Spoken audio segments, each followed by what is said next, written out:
The station smelled like burnt coffee and diesel exhaust. Maya Torres wiped down the rig's bench seat for the third time that morning, her hands moving in tight, methodical circles.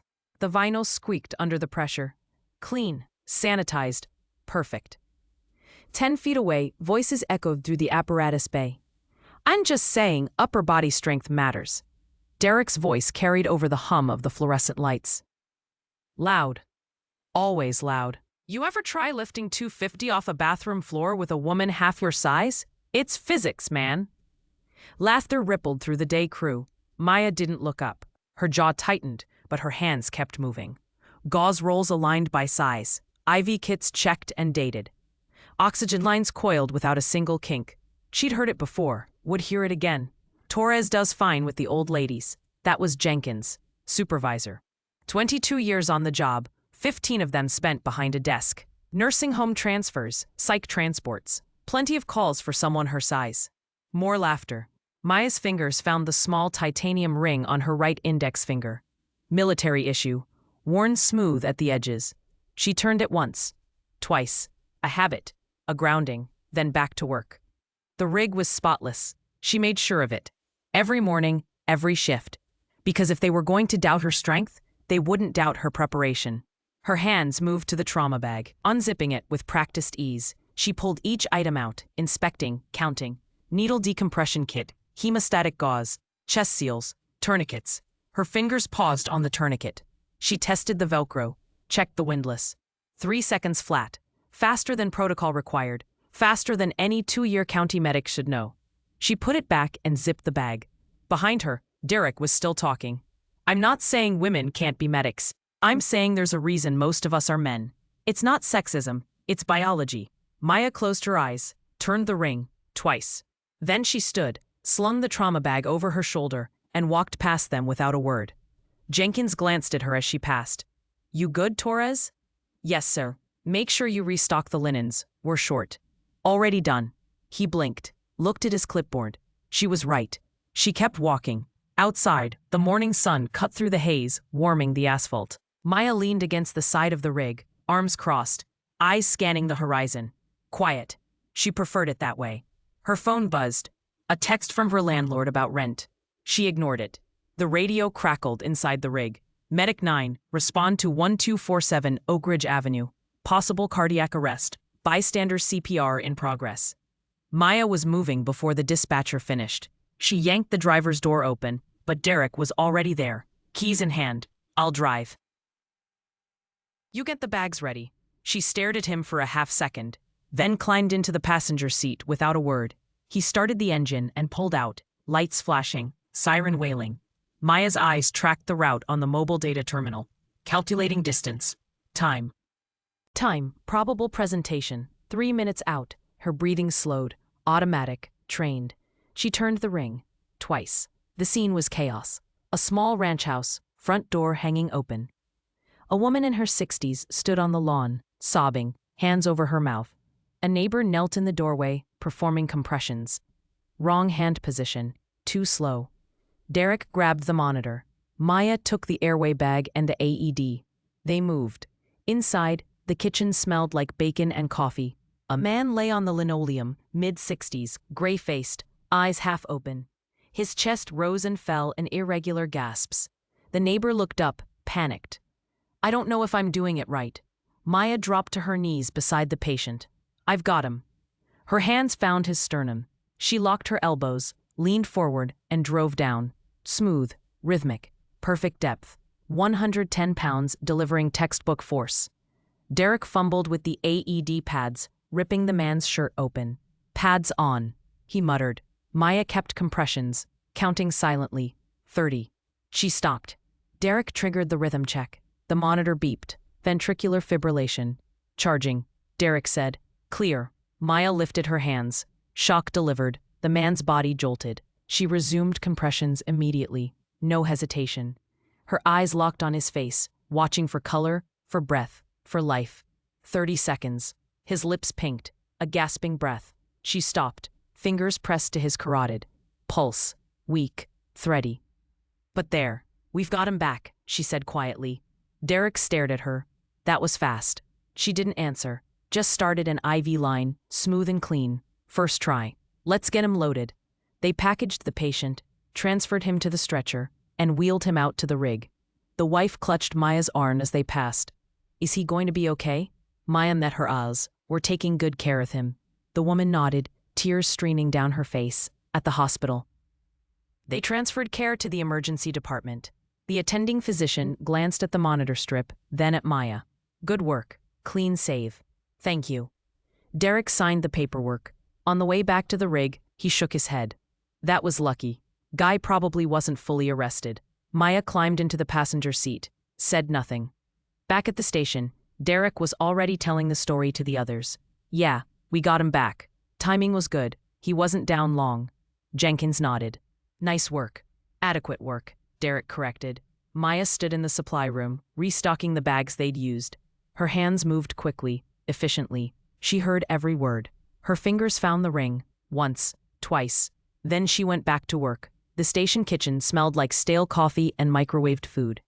Maya stood at the counter, pouring hot water into a French press. Slow, even. The steam rose in soft curls. 4 minutes, no more, no less. Her hands didn't shake. They never did. Across the room, Derek and 2 other medics were talking about a multi-vehicle crash from the week before. Dramatic, bloody, the kind of. Did you see the extraction? Fire had to use the jaws for 20 minutes just to get the door off. Brutal. I heard the guy had a femur sticking out. Jenkins walked in, poured himself coffee from the ancient pot on the burner. Torres wasn't even on that call, he said. She was doing a dialysis transport. Laughter. Press the plunger down. Smooth, even pressure. The sound triggered something. For a split second, she wasn't in the station kitchen. She was kneeling in sand, heat pressing down like a weight, dust in her throat, her hands slick with blood, the rhythmic thump of rotor blades overhead, deep and relentless. A voice shouting in her ear, Torres, we got 2 more critical. Move. Her hands moved faster than thought. Tourniquet, pressure dressing, airway, needle, dust everywhere, screaming. The smell of burning fuel. She blinked. The kitchen came back into focus. Fluorescent lights, cheap linoleum. Derek still talking. The coffee was ready. She poured it into her thermos. Black, no sugar. Her hand drifted to the ring on her finger. She turned it. Once, twice. Then she walked out. In the apparatus bay, she opened the side compartment of Medic 9 and pulled out the trauma bag. She unzipped it and began a full inventory. Her hands moved with a speed that didn't match her job description. Checking, cataloging, needle decompression kit, chemostatic gauze, chest seals. Her fingers paused on the tourniquet. She pulled it out, tested the Velcro, checked the windlass for wear. 3 seconds. Faster than protocol required. Faster than any civilian medic should know. She put it back, zipped the bag, and returned it to the compartment. You prior service, Torres? She turned. Jenkins stood a few feet away, coffee cup in hand, watching her. No, sir. He tilted his head slightly. Huh. His eyes tracked her hands. Fast, precise, too precise. You move like someone who's done this before. Real experience, I mean. She closed the compartment door. Just thorough. He nodded slowly, didn't believe her, didn't push. Well, keep it up. He walked back inside. Maya stood alone in the bay. The afternoon sun slanted through the open door, painting shadows across the concrete floor. She exhaled slowly. Her hand went to the ring, twice. That evening, the station was quiet. Most of the crew had gone home. Maya sat at the small desk in the corner of the bunk room, paperwork spread in front of her. Run reports, mileage logs, inventory sheets. She filled them out with the same precision she applied to everything else. Her phone buzzed. A text from a number she didn't recognize. Saw your name on a county EMS roster. Wasn't sure it was you. Hope you're doing okay. She stared at the screen, didn't reply, turned the phone face down. Her hand found the ring. Once, twice. Later, in the parking lot, she sat on the tailgate of her truck. The sky had gone deep purple, stars just beginning to appear. She pulled a small photo from her wallet. Creased, faded. 4 people in desert. Art fatigues, faces dusty, smiling despite everything. Her thumb traced over one face, then another. She folded the photo carefully and put it back. Her hand went to the ring. But this time she stopped herself. She looked at it instead. Titanium, scratched, a reminder of everything she'd left behind. Everything she couldn't escape. The next morning, she was the first one in. She started the coffee, checked the rigs, restocked supplies. Derek arrived 20 minutes later, yawning. "You're always here early." Habit. He grabbed a cup of coffee, leaned against the counter. "You ever think about doing something else? I mean, this job doesn't exactly pay great." She didn't look up from the equipment checklist she was filling out. "I like the work." "Yeah, but you could do more. You're good. Real good. I've seen you on calls. You don't freeze. You don't hesitate." She paused, pen hovering over the paper. "Just doing my job." "No," he said.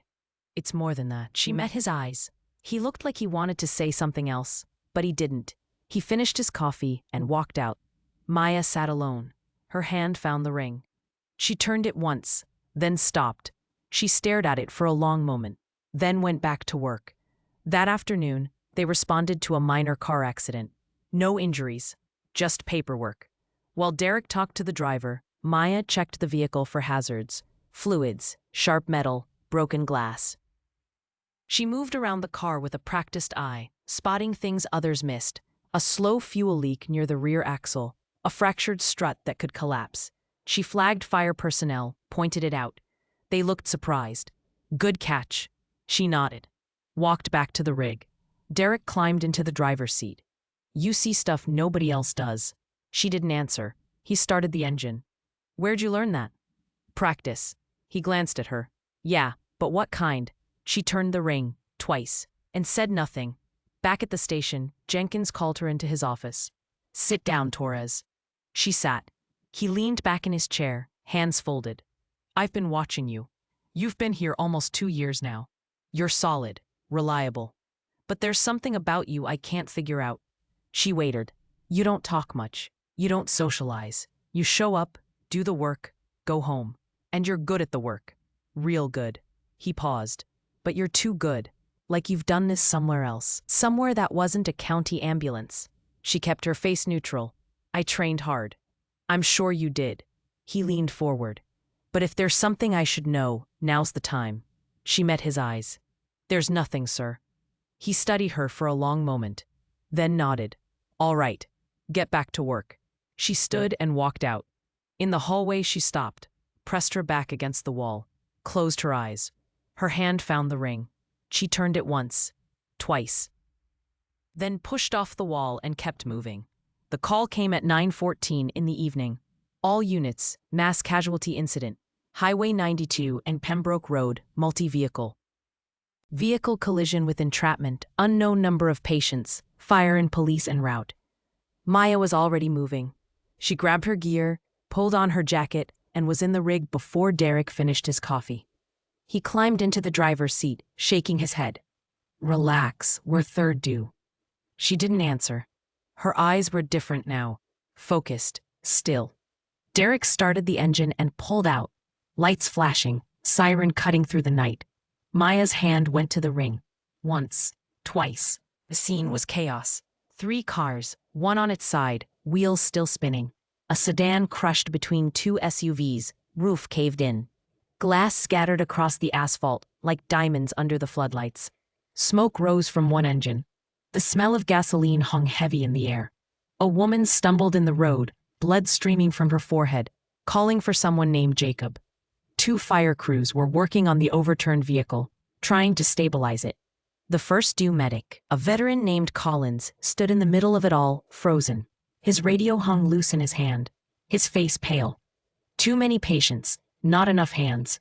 Maya stepped out of the rig. Her face changed. The hesitation was gone. She walked past Collins, past Derek, straight toward the worst wreck.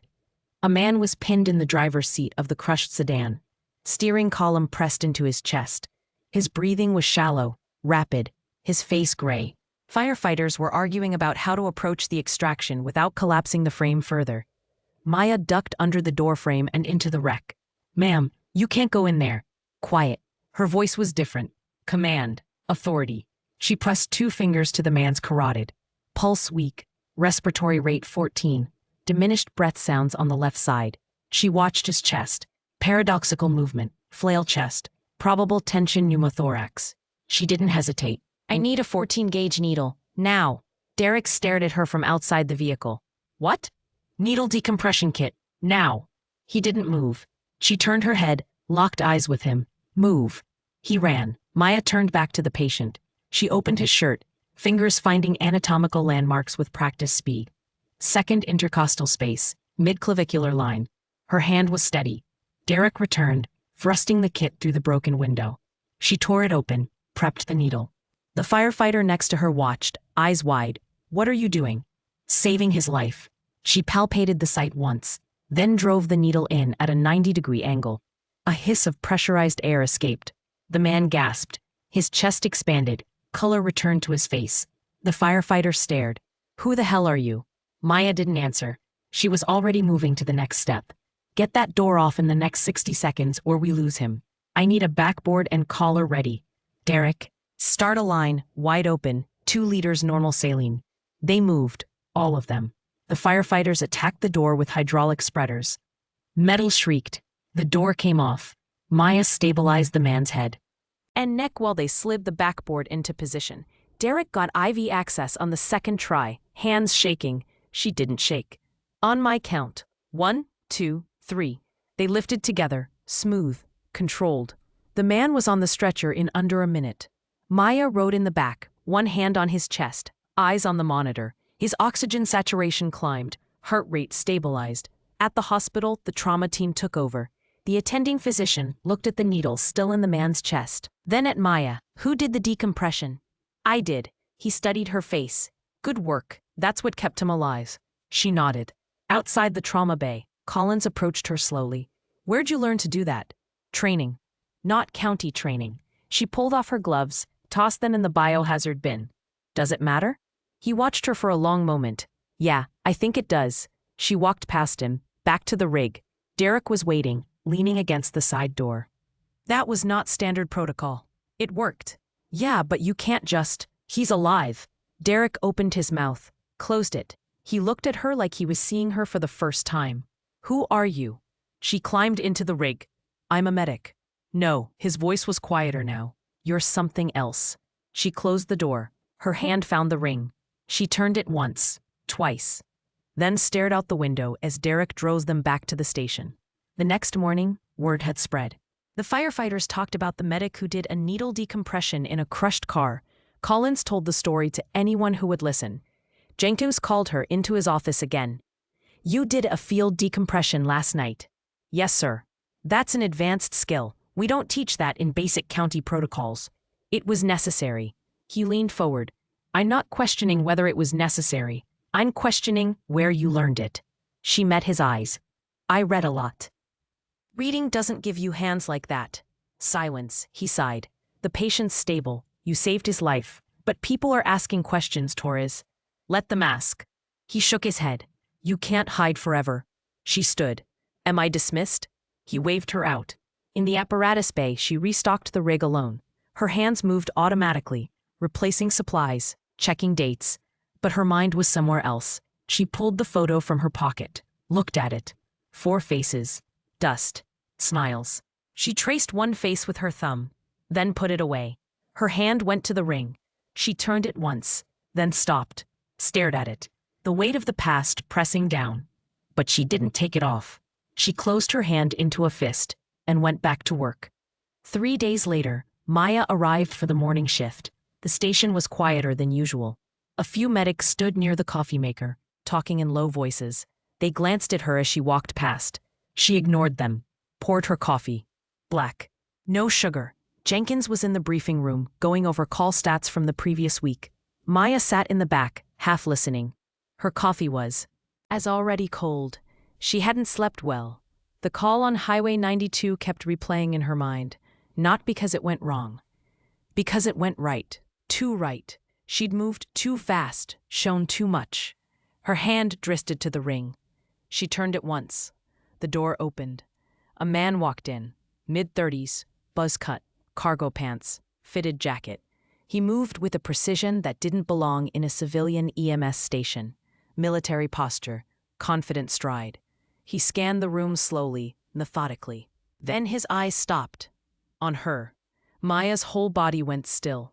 She knew that look, recognition. The man walked toward her, his boots silent on the linoleum. Jenkins stopped mid-sentence. "Can I help you?" The man didn't look at him. His eyes were locked on Maya. "Torres?" Her jaw tightened. "Don't react, don't move. I think you've got the wrong person." He stepped closer. "Sergeant Maya Torres, 160th SOAR, flight medic." The room went silent. Every head turned toward her. Derek's mouth opened. Jenkins looked like someone had hit him in the chest. Maya's hands were shaking now. She pressed them flat against her thighs. "You're mistaken."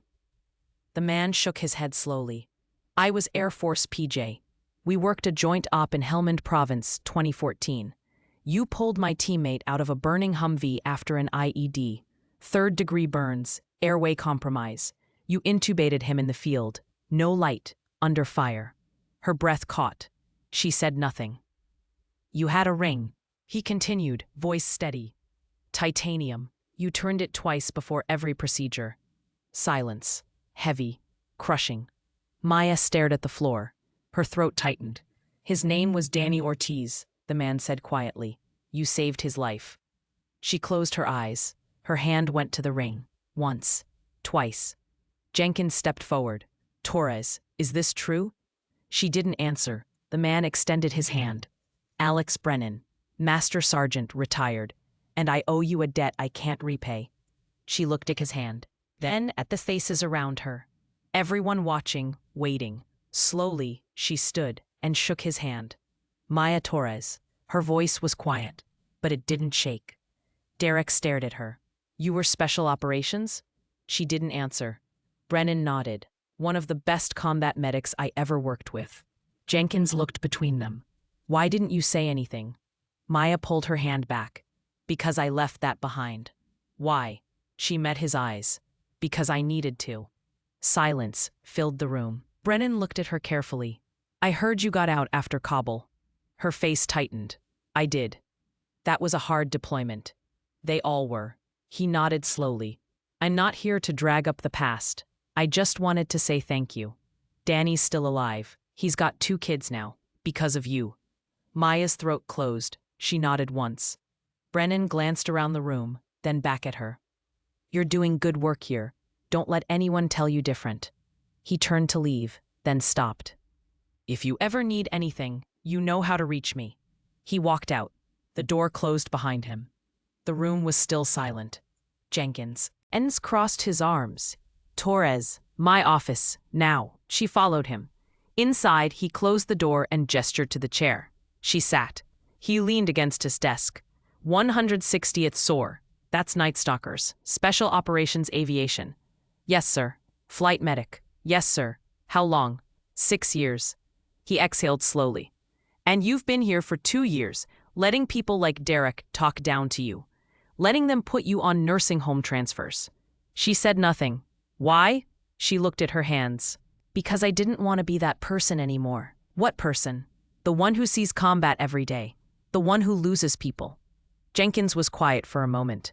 "But you're still doing it. Still saving lives." "It's different here." "How?" She met his eyes. "Because here, I get to go home at the end of the shift." He nodded slowly. "Fair enough." He sat down behind his desk. "I'm not going to push you to talk about it, but people are going to ask questions now." "I know. And Derek's going to feel like an ass." "He should." Jenkins almost smiled. "Yeah, he should." He leaned back. "You're still a good medic, Torres. Maybe the best I've got. But you can't keep hiding." She stood. "I'm not hiding. I'm just trying to move forward." "Then move forward. But don't pretend you're less than you are." She nodded and walked out. In the apparatus bay, Derek was waiting. "Torres." She kept walking. "Maya, wait." She stopped, turned. He looked uncomfortable. "I didn't know." "You didn't ask." He winced. "I said some stupid things." "You did." He nodded. "I'm sorry." She studied him for a moment. Apology accepted. She turned to leave. "Can I ask you something?" She waited. "Why'd you leave?" "Special operations, I mean. That's a big deal." She looked at him. "Because I couldn't save everyone." His face softened. "Nobody can." "I know." Her voice was quiet. But that doesn't make it easier. She walked away. In the parking lot, she sat on the bumper of her truck, staring at the horizon. Her phone buzzed. A text from Brennan. I know this wasn't easy, but you deserve to be recognized for who you are. If you need anything, call me, anytime. She read it twice, then pulled out the photo from her wallet. 4 faces, dust, smiles. She traced one face with her thumb, then another, then folded it and put it away. Her hand went to the ring. She turned it once, twice. Then she pulled out her phone and typed a reply. Thank you. She hit send and sat in the quiet. 2 hours later, the dispatch radio erupted. All units, structure collapse at the Riverside construction site. Multiple workers trapped, heavy machinery involved, mass casualty declared. The station exploded into motion. Maya was already geared up before Derek reached the rig. Her face had changed, focused, calm, no more hesitation. Derek climbed into the driver's seat. You ready for this? She didn't answer. Just stared ahead. He started the engine and pulled out, lights flashing, siren wailing. The scene was chaos. A 4-story building half collapsed. Steel beams jutted from piles of concrete. Dust hung in the air like fog. A construction crane lay on its side, twisted metal everywhere. Screaming echoed through the wreckage. Fire crews were already on scene, scrambling. The incident commander, a battalion chief, stood near the command vehicle, radio in hand, trying to coordinate. Too many variables, not enough resources. Maya stepped out of the rig. She scanned the scene, calculated, prioritized, then walked straight past the chief, ducking under the caution tape. Ma'am, you can't go in there. She didn't stop. She climbed over twisted rebar, moved toward the sound of screaming. Her boots crunched on broken concrete. A man was pinned under a massive slab, legs crushed, blood pooled beneath him. His face was white, shock setting in. Maya dropped to her knees. Her hands moved, fast, precise, tourniquet high and tight on the left thigh. She cranked the windlass until the bleeding stopped. Pressure dressing on the right leg. IV access in under 10 seconds. Derek, 2 units O-neg, now. He stared at her from the edge of the debris field. We don't carry. Then call for a bird. He hesitated, then grabbed his radio. Maya turned back to the patient. His pulse was thready, respirations shallow. Stay with me, she said quietly. You're going to be okay. His eyes flickered. My legs. Don't look. Just stay with me. She adjusted the IV flow, wide open. Behind her, more screaming. Another worker tracked deeper in the wreckage. She looked up. Fire crews were trying to stabilize a section of collapsed wall, but it was too unstable. One wrong move and the whole thing would come down. Maya stood. I need 2 more medics in here, now. Collins appeared at the edge of the site. Torres, you need to get out of there. I need help, not advice. He stared at her, then nodded. Thompson, Garcia, get in there. 2 medics moved into the debris field. Maya pointed. Triage, red tags only. Move fast. They obeyed without question. Suddenly, a sound. Deep, rhythmic, growing louder. Everyone stopped, looked up. A Black Hawk helicopter descended through the dust cloud, rotors kicking up a storm of debris and dirt. The downdraft flattened the caution tape. It landed 50 yards from the collapse site. The side door slid open. 2 flight medics in tactical gear jumped out, carrying equipment. Behind them, a man in a flight suit, officer's insignia on his chest. He walked straight toward the battalion chief. Captain Ellison, 160th SOAR. We got a request for urgent medevac and medical support. The chief blinked. We didn't call for military assistance. Ellison glanced past him, scanning the site. Master Sergeant Brennan put the call in. Said there was a flight medic on scene who might need extraction support. He looked directly at Maya. He was right. The chief turned, following his gaze. Maya stood in the debris field, blood on her gloves, calm in the middle of the chaos. Ellison walked toward her. She saw him coming. Her body went still. Every face turned toward her. Civilian medics, fire crew, the incident commander, all watching. She could walk away, deny it again, stay small, or she could do what she was trained to do. She looked at the patient at her feet, then at Ellison. He stopped a few feet away. Sergeant Torres, her jaw tightened. Then she nodded. Sir. The word hung in the air. Ellison knelt beside her, assessing the patient. Good work on the tourniquet. How many critical? 3 confirmed, possibly more under the rubble. He turned to his flight medics. Get him loaded. We'll take him straight to county trauma. They moved immediately, working with Maya like they'd trained together for years. Smooth. Fast. No wasted words. The patient was packaged and on a stretcher in under 3 minutes. Ellison stood, looking at her. Heard you were out. Heard you went quiet. I did. And yet here you are. She didn't answer. He gestured toward the wreckage. You've got 2 more critical patients in there. We can get them out faster with you on board. She hesitated. He lowered his voice. I'm not asking you to come back. I'm asking you to finish what you started. She looked at the collapsed building, at the medics struggling, at the chaos, then nodded. Let's move. The next 20 minutes were a blur. Maya worked alongside the flight medics, coordinating triage and extraction. Her voice was calm, authoritative, every decision precise. They pulled 2 more workers from the wreckage, both critical, both alive. The Black Hawk lifted off with the first patient, returned 12 minutes later for the second. By the time the site was clear, the sun had dropped below the horizon. Maya stood near the command vehicle, pulling off her gloves. Her hands were steady, but her breathing was faster now. Jenkins approached slowly. Torres. She turned. That was extraordinary. She shook her head. That was teamwork. Ellison walked over, helmet under his arm.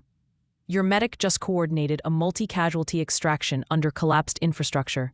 She saved 6 lives today. He looked at Jenkins. You might want to remember that. Jenkins nodded slowly. I will. Ellison turned to Maya. You still got it, Sergeant. She met his eyes. I never lost it, I just stopped using it. Why? She looked at the wreckage, at the dust still settling. Because I thought I could leave it behind. And now? She exhaled slowly. Now I know I can't. He nodded. If you ever want to come back, we'd be honored. But if you stay here, you're still one of us. He extended his hand. She shook it. Thank you, sir. He climbed back into the Black Hawk. The rotors spun up, dust swirled, and then it lifted, disappearing into the night sky. Maya stood alone in the floodlights. Her hand went to the ring. She turned it once, then stopped, looked at it, the weight of the past pressing down. But for the first time in 2 years, it didn't feel like a burden. It felt like a reminder of who she was, of what she could do. She closed her hand into a fist and walked back to the rig. 2 hours after the collapse, Maya stood in the trauma bay at County Hospital. The patient she pulled from the rubble was in surgery. Stable. The doctor said he'd make it. She leaned against the wall outside the operating room, still in her uniform, blood on her sleeves, dust in her hair. Captain Ellison stood beside her. You disappeared after Kabul. She nodded. I had to. Why? She didn't answer right away. Her fingers found the ring. She turned it once, twice, then stopped. Because I couldn't save them all. Ellison watched her carefully. Nobody can. I know. Her voice was quiet, but knowing doesn't make it easier. He waited. She exhaled slowly. There was an IED. We had 4 wounded. I worked on the closest one first. Sucking chest wound. Airway compromised. I got him stable. Her voice was steady, but her eyes were distant. I turned to the next. Too late. Then the next. Also too late. She paused. The 4th was a woman, 23, from Georgia. She asked me if she was going to make it. Silence. I told her yes. Her jaw tightened. She died 30 seconds later. Ellison's voice was soft. You did everything right. It wasn't enough. It never is. She looked at him. That's why I left. I couldn't keep losing people. Couldn't keep telling them they'd be okay when I knew they wouldn't. He nodded slowly. So you came here. I thought if I worked in a place where the stakes were lower, where I wasn't in a war zone, maybe I could save more people. Maybe I wouldn't have to watch them die in my hands. And did it work? She shook her head. No. Because people still die, just in different ways. He studied her face. But you stayed. Because it's the only thing I know how to do. Ellison was quiet for a moment. After Kabul, they offered you another deployment. You turned it down. I did. Why? She met his eyes. Because I couldn't go back. Couldn't lose anyone else. He nodded. That takes more courage than most people understand. She looked away. It didn't feel like courage. It felt like running. It wasn't. She didn't answer. Ellison pulled a card from his pocket and handed it to her. If you ever want to come back, call me. But if you stay where you are, know that you're still saving lives, still making a difference. She took the card. Thank you, sir. He nodded once, then walked away. Maya stood alone in the hallway, fluorescent lights humming overhead. The smell of antiseptic and blood. She looked at the card, then put it in her pocket. Her hand went to the ring. She turned it once, then stopped, stared at it. The weight of the past pressing down, but lighter now, just a little. 2 days later, Maya walked into the station for the morning shift. The room went quiet. Jenkins stood from his desk. Torres, she stopped. I owe you an apology. She blinked. We all do, Derek added, standing as well. We treated you like you didn't belong, like you weren't good enough. Jenkins stepped forward. I just got off the phone with the state EMS director. The patient from the construction site is awake. Doctor said if he'd waited another 10 minutes, he'd have bled out. He looked at her. You saved his life, and we almost didn't let you. Maya's throat tightened. I was just doing my job. No, Jenkins said. You were doing what you were born to do. Derek approached. I said women don't have the strength for this job. I was wrong. Strength isn't just physical. He extended his hand. I'm sorry. She shook it. Apology accepted. Collins walked in from the apparatus bay. Torres, I've been doing this for 15 years. I froze at that construction site. You didn't. You took command and saved lives. He nodded respectfully. Thank you. She nodded back. Jenkins crossed his arms. We're implementing new training protocols, high-intensity scenarios, advanced medical procedures, and you're going to teach them. Maya looked at him. Sir, I'm not sure. I'm sure. His voice was firm. You have skills this department needs, experience we can learn from. I'm not asking, Torres. I'm telling you. She was quiet for a moment, then nodded. Yes, sir. That evening, Maya sat alone in the apparatus bay. She pulled the photo from her wallet, looked at the faces. 4 people in desert fatigues, dusty, smiling despite everything. Her thumb traced over one face, then another. She'd carried their memory like a weight for 2 years, carried the guilt, the loss. But maybe that wasn't all they were. Maybe they were also a reminder of what she was capable of what she'd survived. She folded the photo carefully and put it back in her wallet. Her hand went to the ring. She looked at it for a long moment. Then she stood, walked to her locker, and opened it. Inside was a small wooden box. She hadn't opened it in months. She lifted the lid. Inside were her military patches, her dog tags, a commendation medal. She picked up the dog tags, let them hang from her fingers. For 2 years she'd tried to be someone else, someone smaller, someone who didn't carry the weight of war. But that wasn't who she was, and pretending wouldn't bring anyone back. She put the dog tags back in the box and closed it, but she didn't lock it away this time. She left it open, a reminder, not of what she'd lost, but of what she'd learned. Her phone buzzed. A text from Ellison. Proud of you, Sergeant. You're exactly where you're supposed to be. She read it twice, then typed a reply. Thank you, sir. I think I'm starting to believe that. She hit send. Outside, the sun was setting. Orange light streamed through the bay doors. Maya walked to the rig, ran her hand along the side. This was her place now. Not a war zone, not a battlefield, but a place where she could still save lives, where she could still make a difference. She turned the ring on her finger, once, then stopped. She didn't need to anymore. She knew who she was. 3 weeks later, the station had changed. A new poster hung in a briefing room. Bold letters across the top. Strength isn't just physical, competence is. Beneath it, a training schedule. High-intensity medical scenarios, advanced procedures, taught by Maya Torres. She stood at the front of the room, arms crossed, watching the crew file in. Derek, Collins, Thompson, Garcia. Even Jenkins sat in the back, observing. Maya waited until everyone was seated. Then she began. You're going to learn how to manage a tension pneumothorax in the field. You're going to learn it until you can do it in your sleep, until your hands move faster than your thoughts. Derek raised his hand. Why didn't they teach us this in medic school? Maya looked at him. Because most instructors never did it under fire. Silence. She walked to the table at the front of the room. A training mannequin lay on its back. Medical equipment spread beside it.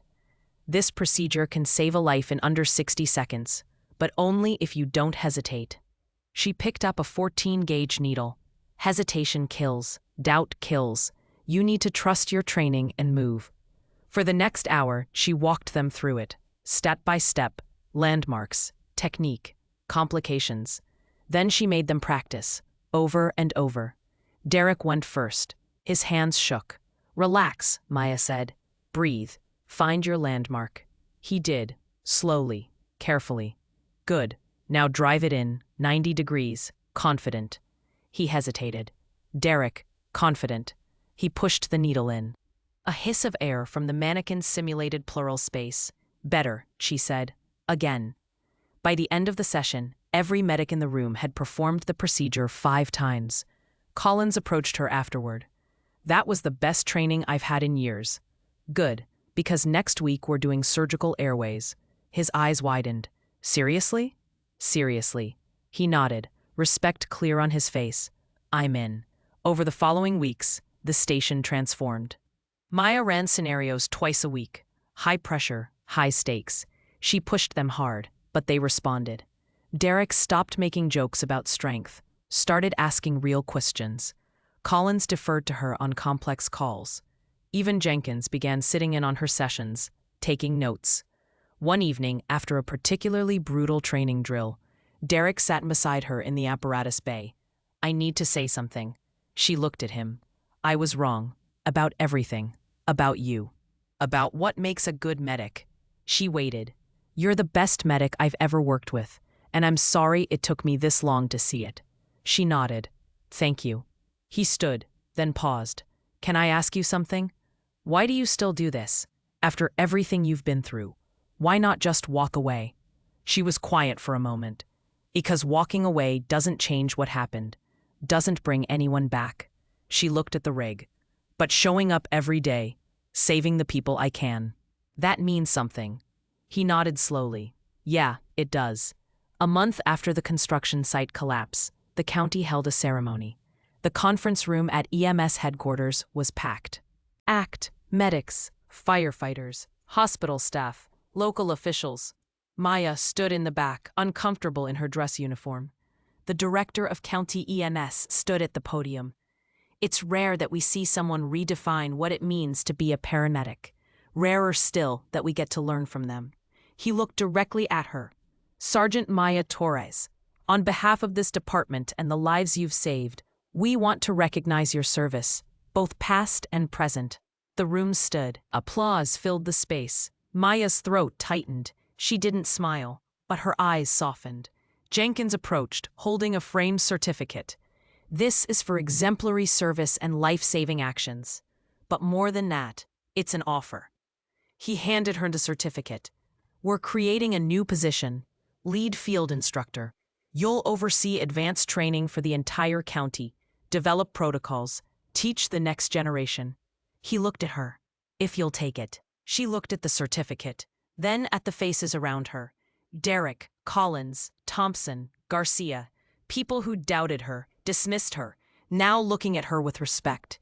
She met Jenkins' eyes. "I'll take it." The room erupted in applause again. In the back, a familiar face stood quietly. Alex Brennan, arms crossed, a slight smile on his face.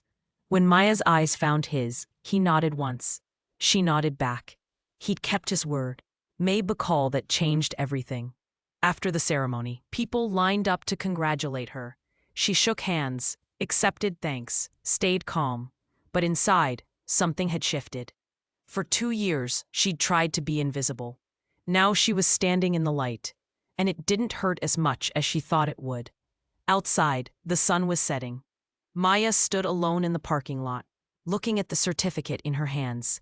Lead field instructor. A new title, a new role, but the same mission. Save lives. Her phone buzzed. A text from Ellison. "Heard about the promotion. Well deserved. You're making a difference, Sergeant. Every single day." She smiled, typed a reply. "Thank you, sir. I finally believe that." She put the phone away. Her hand went to the ring. She looked at it. Titanium. Scratched. worn smooth, a reminder of where she'd been, but not a chain anymore. She toned it once, not out of habit, out of respect, for the people she'd lost, for the person she'd become. Then she walked to her truck, climbed in, and drove home. The station looked different in her rearview mirror. Not a place she was hiding, a place she belonged. And for the first time in 2 years, that felt right. 6 months later, Maya walked through the apparatus bay on a cool morning in early spring. The station looked the same. Coffee brewing, radio static, fluorescent hum. But everything was different. New recruits stood near Medic 9, restocking supplies. Their movements were methodical, precise. They worked the way she'd taught them. One of them, a young woman named Rachel, noticed Maya approaching. "Morning, Instructor Torres." Maya nodded. "Morning. How's the rig?" "Fully stocked." D. Checked twice. "Good." Rachel hesitated. "Can I ask you something?" Maya stopped. "Go ahead." "They said you used to be military, special operations." Maya studied her for a moment. "I was." "Why'd you leave?" It was a question she'd been asked a dozen times now. By recruits, by colleagues, by people who couldn't understand why someone would walk away from that life. She used to deflect it, change the subject. Now, she answered honestly, "Because I thought saving lives in war was the hardest thing I'd ever do." She looked around the station, at the rigs, at the crew preparing for another shift. Turns out, doing it every day in the quiet, when no one's watching, when there's no adrenaline to carry you through, that's harder. Rachel nodded slowly. "Do you regret it? Leaving?" Maya looked at the rig, at the equipment she'd helped standardize, at the protocols she'd helped write. "No," she said. "I'm exactly where I'm supposed to be." Rachel smiled. That's what I needed to hear. She went back to work. Maya walked to her office. A small space near the back of the station. Desk, computer. Shelves lined with training manuals. On the wall, a framed photo. 4 people in desert fatigues, dusty, smiling. She'd hung it there a month ago. Not to hide from it, but to remember, to honor the people who'd shaped her. Who'd taught her what it meant to fight for something bigger than yourself. Who phone buzzed. A text from Derek. "Got a nasty MVA on Route 9. Could use your eyes on this one if you're free." She typed back. "On my way," grabbed her gear, and headed out. The scene was controlled chaos. 2 vehicles. Moderate damage. Fire crew stabilizing. Derek and Collins working triage. Maya approached, assessing as she walked. Derek saw her and waved her over. "Driver's complaining of chest pain. Vitals are stable, but something feels off." Maya knelt beside the patient. Mid-40s, male, pale, sledding. She placed her hand on his chest, felt the rise and fall, listened, diminished breath sounds on the left. She looked at Derek. "Get me a needle kit. He's developing a pneumothorax." Derek moved immediately. No hesitation, no doubt. He trusted her. They all did now. Maya performed the decompression smoothly.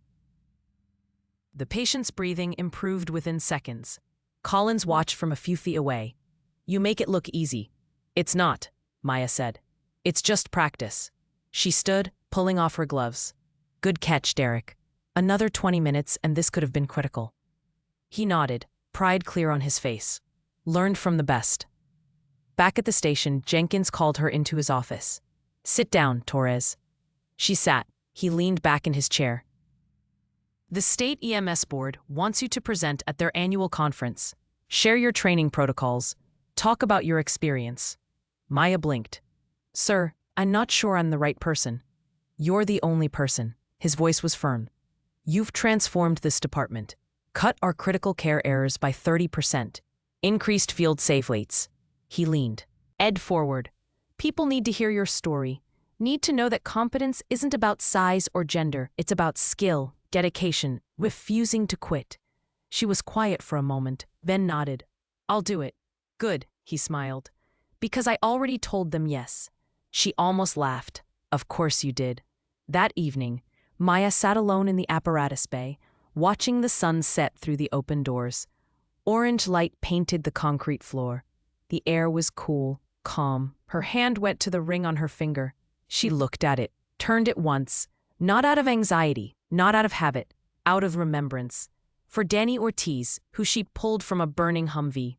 For the woman from Georgia who she couldn't save, for every person she'd lost, every person she'd fought for. The ring wasn't a burden anymore.